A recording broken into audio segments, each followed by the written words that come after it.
வணக்கம் தமிழ் ஆன்மீக பயண குடும்பத்தினரே. இன்று நாம் பார்க்க போவது நவம்பர் 8, 2025 அன்று வரும் சங்கடஹர சதுர்த்தி பற்றியது. இது விநாயகர் வழிபாட்டிற்கு மிகச் சிறப்பான நாள்.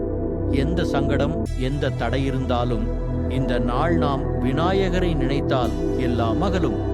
சங்கடம் என்றால் துன்பம் அல்லது தடை, ஹர என்றால் அதை நீக்கும் வல்லமை. எனவே சங்கடஹர சதுர்த்தி என்பது விநாயகர் நமக்கான துன்பங்களை நீக்கும் திதி என்று பொருள்.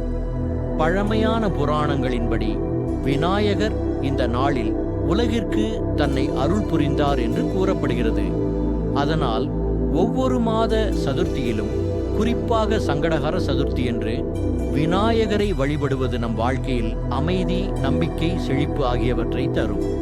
விரதம் அண்ட் பூஜை முறைகள்: 2 மணி முதல் 4 மணி வரை காலை சூரிய உதயத்திற்கு முன் எழுந்து நீராடவும். வீட்டில் விநாயகர் சிலை அல்லது படம் முன் மலர் அலங்காரம் செய்து தீபம் ஏற்றி நமஸ்காரம் செய்யவும்.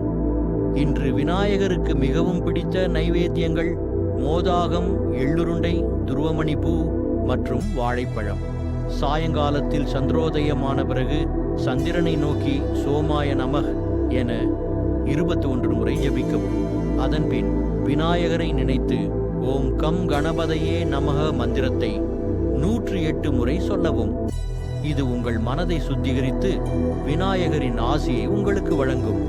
இந்த ஆண்டு 2025 சங்கடஹர சதுர்த்தி நவம்பர் 8ஆம் தேதி சனிக்கிழமை என்று வருகிறது.